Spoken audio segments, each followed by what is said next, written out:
Okay, so what we've been able to do is show you some glass tweaks, uh, how to scatter over grass over a surface, and you can also use that to scatter trees and that sort of thing. There is an advanced technique in the video that I put up uh, onto YouTube that will onto the playlist that will show you I'm not going to bother with that, but it will show you how to use vertex painting. So it's in that landscape, the Corona renderers, Corona scatter tutorial that'll show you how to use vertex painting to denote an area to show the trees. So I want you to look at that one for yourself. Let's see here. This is the one I'm looking for. So this one here shows you how to put trees. Let me just select this. And I'm going to go here and just switch this to Wirebox so you can see where the trees are. So you'll notice that the trees are kind of selected in selected areas. So that right there is something that helps you kind of paint where you want the trees. So if you want an alley, you can start to use the painting, the vertex paint technique to do that. So I'm not going to show you that here. I just wanted to mention it. That video is also in the playlist, so you can take a look at that, and that will show you how to distribute those trees. Just to give you a sense of what we have going on here is, let's just render this real quick. You can kind of see what we're doing with the trees. The tree model that I used was from the Mantessa, but there's other ones that you can download. The XOIO is another one that you can look at to utilize as a tree model. Again, randomly kind of, this is the same model, but it's randomly kind of rotated and changed and then scaled.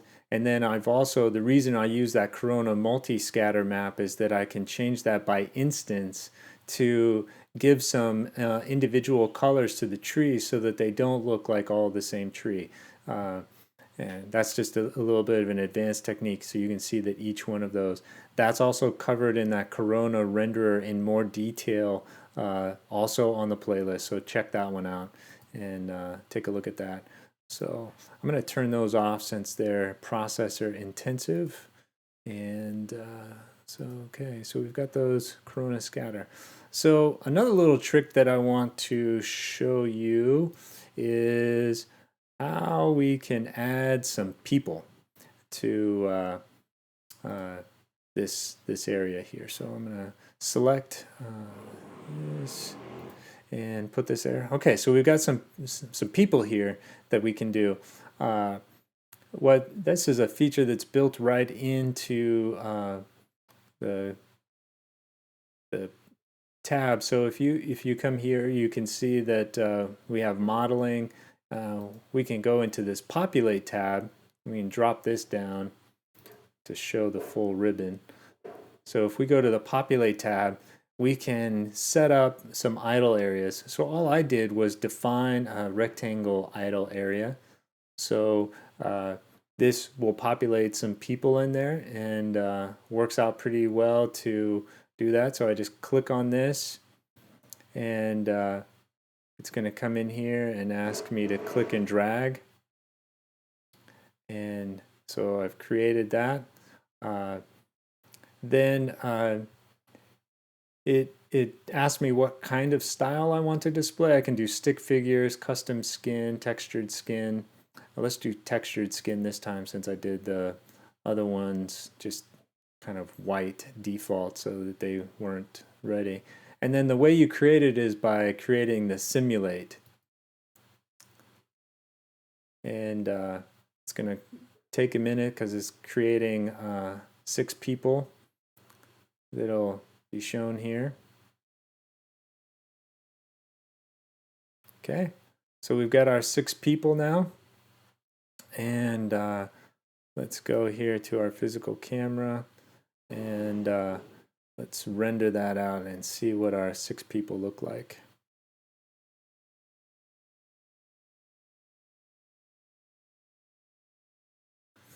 Okay.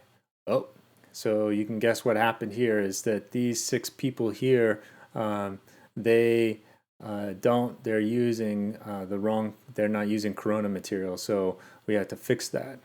So let's stop that, and let's go to this idle area, and then we can select all of these, and then we're going to go to our scripts again.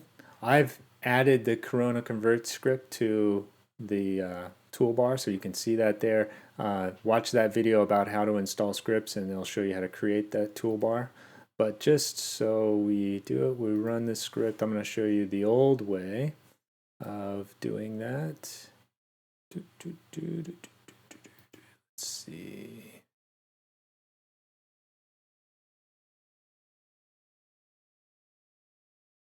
And let's go.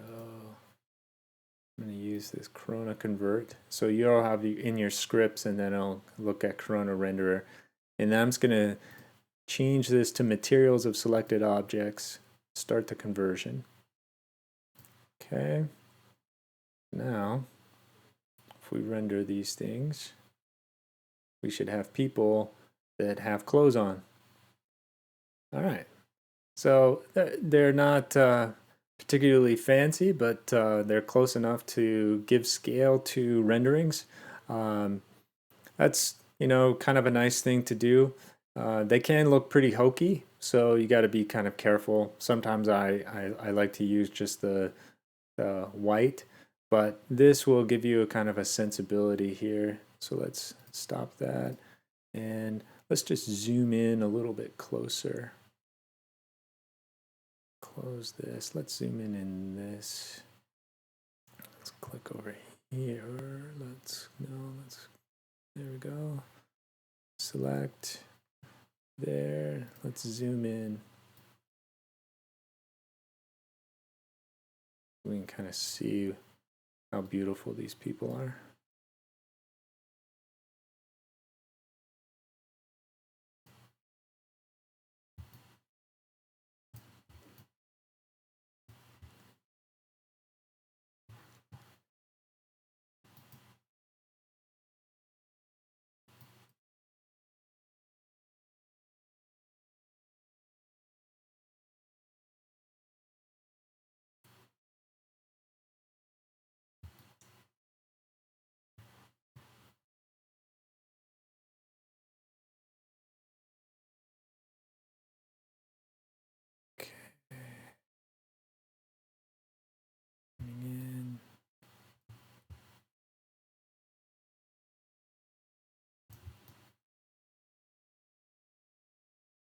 Let's take that shot. Let's just see what they look like.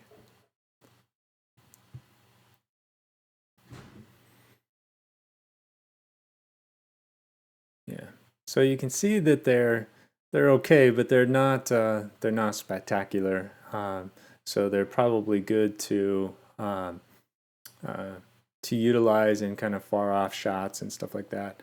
The other thing that you can kind of tell is that what I want you guys to look at is to develop this flooring material a little bit, this slab material a little bit better, because that's a little bit sad at the moment. Okay, but that's how we create people. So if you need to add some people to your scene, that's a good way to do it. Okay, that's it for this one.